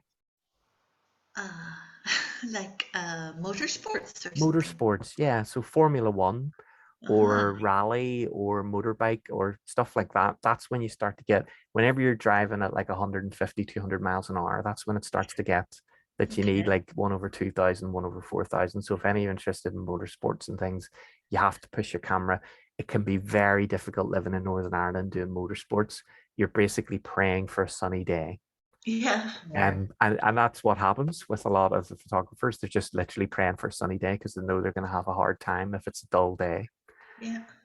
So that's the sort of range. On the other end of the scale, on the other end of the scale, the slow speeds, that would be things for like the nighttime photography, and that would be things for like creative photography. And we're going to have a go at that now. That's what our Rolly thing is for. Okay. So what I want you to do, I want you to try and take it, and don't start yet because this takes a bit of explaining. You're going to have to hold your camera in one hand. So whatever your like good hand is, if you're right or left-handed. Any left-handed folks here? No, I'm ambidextrous. Anyone at home who's left-handed, you might, all cameras are made right-handed, which is terrible, and absolute shock. They're generally, you know, there's always a grip on the right-hand side and a button on the right. If you're left-handed and you're very, very struggling with it, you can actually flip your camera upside down and hold your camera upside down and use your pinky finger to press the shutter. If you're lefty, just none of you are, but if anyone at home is, give me a ring and I'll help you with it. It's a nightmare. I have two left-handed brothers, and it makes it quite difficult to get into photography. So yes, if you basically, I want you to hold your camera in your good hand, if you like, and I want you to use your off hand, and we're going to roll the thing in front of us and try and take a picture. Before we get started though with the cameras, I'm going to teach you a thing about minimum focus distance. Have any of you ever tried to take a picture and the camera just sort of hunts and makes funny noises and won't focus? It won't do the beep. No. Your camera has a minimum focus distance. So put the cameras down again before we start with the cameras. Hold on. Sorry, we are going to do it in a sec. What I want you to do, I'm just teaching you what minimum focus distance is. If you're wearing glasses, you've had this tested many times and maybe don't know. I want you to get your finger, and I basically want you to move it over until it's touching your nose and look at it the whole time. Okay. And I know we all look like idiots on YouTube. Don't worry, this is private video. No one's going to see this except us. Okay. When it's on your nose, what do you see? You probably see a blur or two fingers. Mm-hmm. Your eyes have a minimum focus distance. You're not able to focus on things when they get too close. If you're getting on a bit and need reading glasses like I'm heading to, you will be wearing glasses because your arms aren't long enough to hold things far away from you.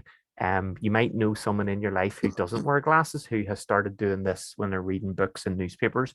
They need reading glasses. I need reading glasses. So does my wife. I am short-sighted. I can't see things that are far away, but I'm now unfortunately old enough that I need varifocals. Anyway, long story short, you can't see things up close and you can't focus on them, and neither can your camera. With modern cameras, it's this kind of a range. It's about 30 centimeters, 2 feet.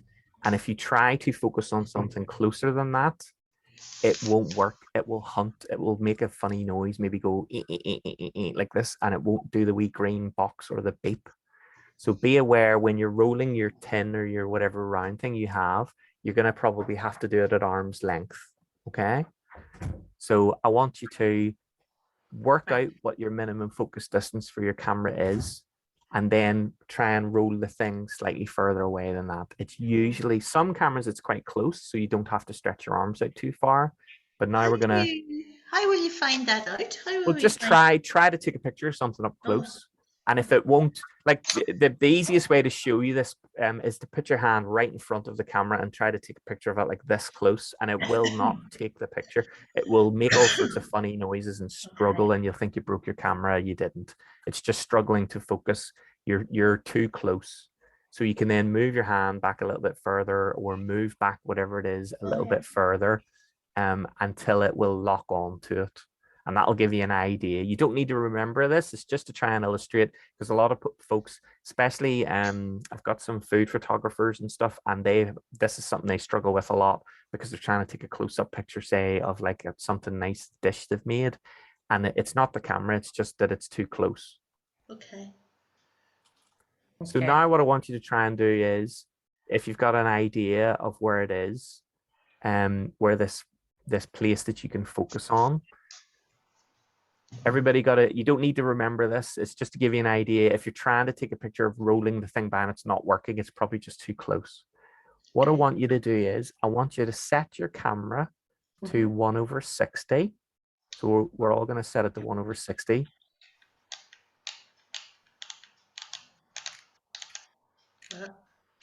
Josh, are your arms not long enough? I'm not making a joke. I'm just, is it not focusing on your arms? It is. I think it is. Oh, is yours quite close? Some cameras, it's very close. Some cameras, it can be like as close as like maybe a couple of inches or centimeters. Yeah. Yours is quite close, so you don't have to worry too much about it being too far away. Yeah. There seems to be like a red box. Yeah, it won't change to green if you're too close. Okay. And that's just so if you can, if your arms aren't long enough, whatever it is you're rolling, you can roll it away from you on the floor and take a picture of it as it rolls away from you. Okay. So sorry, how do I get that? On my screen, I've set it to 160, but on the screen, it's all the numbers and figures and stuff. So how do I get that to the actual? So picture? on the right hand side of the camera, there's like a little cross or a D-pad or like a joypad on a computer thing, and it's got an up, a down, and a left and right. See on the right hand side beside the screen, usually the top button is display, DISP. If you press that, it'll bring you back to your pictures. That's a good thing to try and remember, because it's really easy to press it by accident, and then it brings up all this gobbledygook. Black. And this will take a bit of time. We've got 10 minutes left to play about with this. So don't panic. We've got time to do this. So you set it rolling first, and then you just take a photo. Yeah. So you want a picture of it in motion. So we want it to be rolling while we take the picture. Okay. Now don't panic. These are going to be bad pictures. Don't want you to stress. Okay. And we're doing this on purpose to see, and then we're going to have a play about with different stuff, and then you're going to get your homework for next week, which is to do with this. Is it rolling towards us or away from us? It can be, the easiest way to do it is from left to right, Caroline. If you do it like rolling past you, if you like. Yeah. Because it can be quite difficult to take a picture of it if it's rolling towards you. Yeah. Oh, sorry, Matthew, I'm still right. So I have this screen, Yep. and then when I press display, it's just going black. Press it a few times so it should, and if it might be that you're on are you on shooting mode now? I don't know. Press the wee play button to bring up the actual pictures. So the little triangle. Right, yes, I'm on that. And then if it's not showing you your picture, now your picture might be a big mess. Don't panic. If that's actually what you got. So, right, but I haven't done the tin yet. The picture's coming up of the last picture that I took. But you know, how do I get the screen that I can see? Oh no, I'm not looking through that. I'm supposed to be looking through that. Yeah, Oh don't my panic. God. Don't panic. It's okay. It's okay. It's okay. There's actually a way to. There's actually no. It's all right. There's actually a way to do what you're asking as well. You on the bottom right hand corner, you might have a little switch that says LV. If you don't worry, I'll find it. There's a thing there's a way to look, but yeah, look through the eyepiece in the first instance. But there's a thing called Live View that will now, Right. Caroline, you don't need to worry about this. Yours does this by default. But some of the other folks, you've got to look through the eyepiece. But Yeah. I'll teach you next week how to look at Live View, which is that it shows you on the back of the camera what you're about to take pictures of. That's what you're asking about. The iPhone just has you ruined. You just automatically. No, you can do it on these ones as well. Yeah. Oh. They're actually not too bad. You know, you can see the ball and you can see the light is okay. Okay, you will. I mean, it won't be bad, but if you look Yeah. at it, it's probably quite blurry. Yeah. Yeah. How are we doing, Caroline? Yeah, mine. It's like you're right in what you said, Matthew, because mine is so that screen's so tacky. It really does kind of take a lot of the stress away for you. In some elements, it's very good, and in some ways, maybe there's very little I have to do there. I've set it to 1/60, rolled the ball, and it's clicking away. Okay, Josh, did you get something? It's coming up very dark, Matthew. It shouldn't be at 1/60. It shouldn't be too dark. You definitely at 1/60. You might be like 1/600. It could be. It could be that the room you're in is quite dark as well. So it could be 1/60.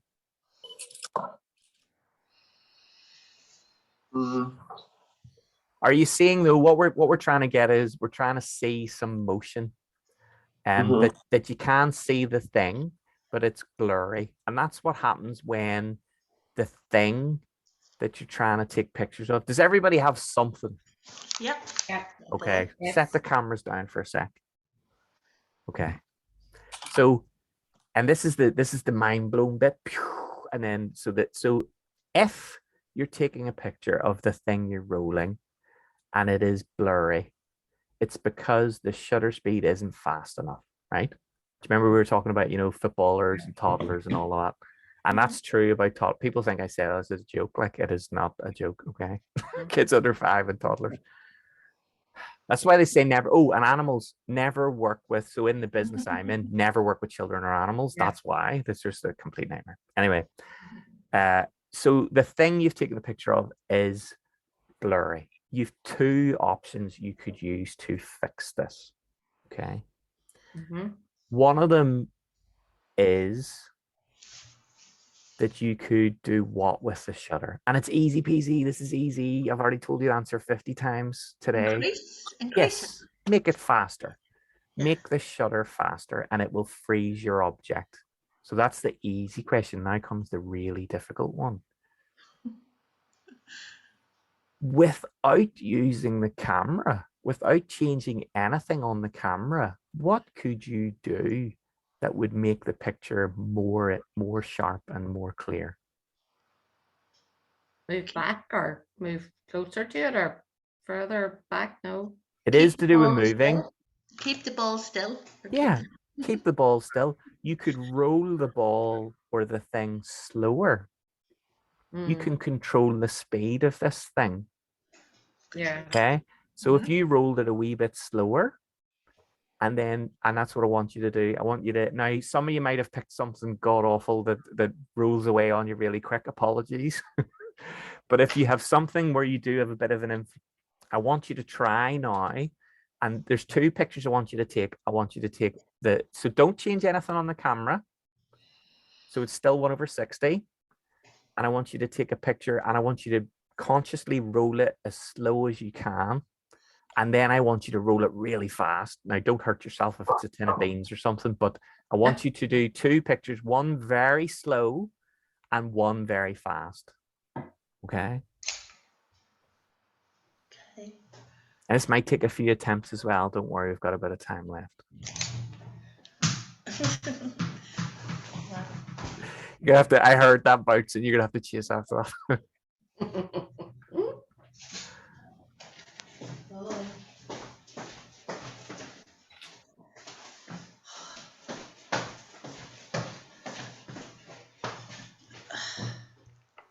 So.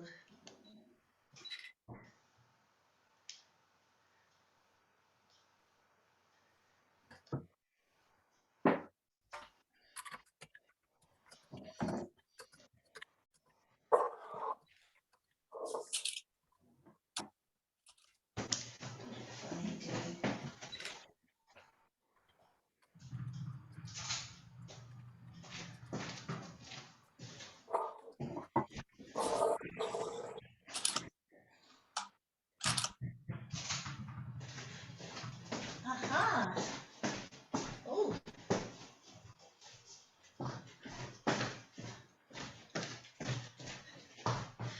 I think I got one where it froze in the air when it bounced. Oh, very good. That's exciting.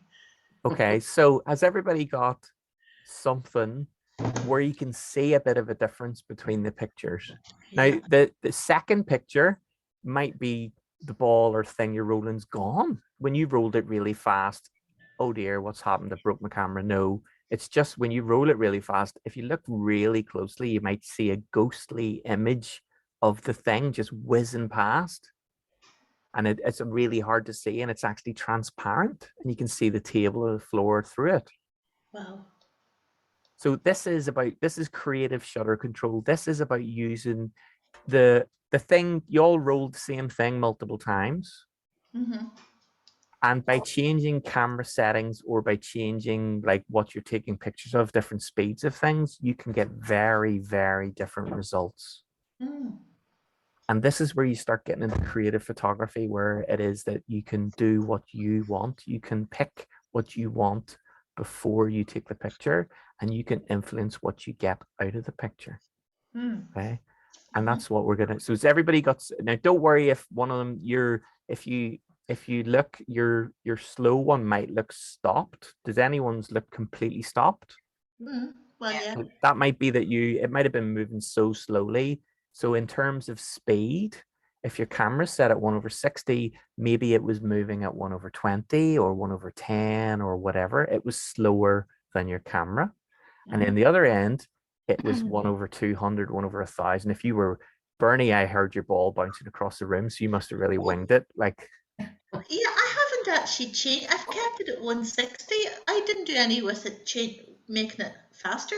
no, but when you moved the ball faster, I could hear it yeah. bouncing. I could hear it bouncing Yeah. across the room. So you must have Yeah. given it a right out, when you were rolling it. And just to get to see what Yeah. different. Yeah. So whenever the difference in speed between the camera and the subject will give you dramatic results. And I'm going to show you very quickly before I tell you about your homework. This camera pointing at me right now, this web camera, the speed of the web camera is 1/30. Okay. And when I'm talking to you and moving, I talk with my hands a lot. I'm half French. It's just one of those things. So I'll be wiggling my arms around and all that. But it's normal and you can see it. But if I move faster than the 1/30, it will become very blurry. So if I move my hand like this, you can see it. But if I move my hand fast, Yeah. my hand is all of a sudden a blur. And my hand looks like it's moving at like 200 miles an hour, but it's not. It's just that the camera is slower than my hand. So it imparts additional speed. It makes it look faster.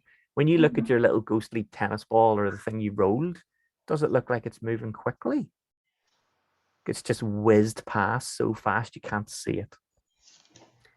This is what your homework is, okay? What I want you to do is I want you to play around with the shutter and the shutter settings, and I want you to try and trick the rest of us next week. I want you to take a picture of something, and I want you to fool all the rest of us. I want you to take a picture of something in motion, say a car, and make it look like it's stopped. I want you to take a picture of your tin or your ball and make it look like it's going 200 miles an hour. I want you to do, you can do this with, and I'm going to give you a list of examples, but you can just try anything, doesn't matter. And don't worry if you fail, the trying is the homework. I want you to try and play around with this, okay? Might take you 20 minutes, half an hour, but any time, I know life's difficult and everything at the minute, things with COVID and you name it, even 10 minutes of just having a practice. If you have pets, you can do like a dog's tail wiggling. If you have toddlers, you can just take a picture of them at any other speed than 1/250. If you you can, you know, for example, freeze something like water coming out of a tap. So if you to give you a practical example, and this is why I'm teaching you this, this is an example of what you can do with this. So this is a type of, and you guys, I know, and don't panic, and there's no pressure, but you all know how to do this now, okay? And you might go, oh my God, I can't do this, but you've all got the technical knowledge to make a photograph like this, okay?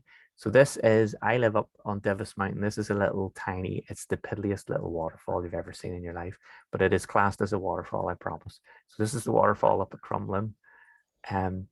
And this is the type of photography you can do when you do not do the right kind of speed. This slow, this soft, blurry water effect. This is a 25-second exposure.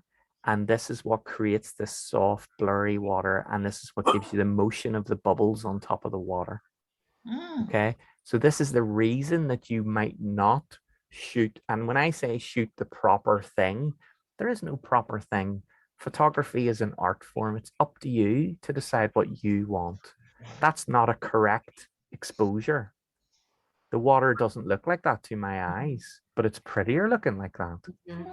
So there's an awful lot of that. And this is what is the real creative part of photography. What I want you to do is, and it doesn't matter what it is at all whatsoever, if I don't need to see the results. If you're brave and you like what you get, great, send me an email. I'm happy to show it next week, or you can show us in the back of the camera, but you do not need to show any of the results. I just want you to have a practice at it. Anything at all where you use your camera and try and change the shutter and mess about with it, you're already out of auto mode. Like, that's it, you're out of auto mode. You do not need to go back. Now, you can go back to auto mode if you like. If you're out in an event and you're panicking and you try and shutter and you're stressed, just put it on auto, it's fine. I use auto mode too sometimes if I'm feeling lazy and I can't be bothered, or I'm tired, or maybe a bit hungover or whatever. And you know what? It's just fine. It's okay. Nobody knows. But I want you to have a practice and try to shoot in shutter priority mode, okay? And don't worry about it. We're going to do more next week. We're going to answer some of your questions as well that you came up with today. And we're going to do a bit about pixel peeping as well. And we're going to talk about our speed, and it's me, my speed, and you individually, your speed as well. All of those individual speeds, basically, and it's about our safe shutter speed. Has anyone ever taken a picture that turned out all horrible and blurry and was just rubbish? Yeah. We're going to fix that next week. It's the cause of about half of the bad photos in photography, and you're going to learn how to avoid it altogether next week. Okay. That was Judith just pinging through to say her internet got cut out mid-class. I didn't want to interrupt everybody just to say, and she's going to catch up on the video. If you, like I said before, I know Caroline had messaged me before to say she was worried about missing class. It's okay. The only thing is, Caroline, I'm sorry because you're a teacher, I'll know if you haven't done the homework. Because I always leave the homework to the end of the video, and people are like, yeah, I watched the video. I'm like, did you do your homework? And they're like, oh, homework. Yeah, but Matthew, now you've told me that, you see, I just Fast forward to the end of the video. I'll still know. I'll still know, Caroline. I'll still know. I'll still know, and I'll probably find out what school you teach at, and I'll go and dub you into all your pupils. I'll be like, your principal doesn't do her homework, whatever she's out of class. Anyway, I'll be about for another about 10. That's the class over now. Okay, I'll be about for another 10 minutes. I'm going to turn the recording off.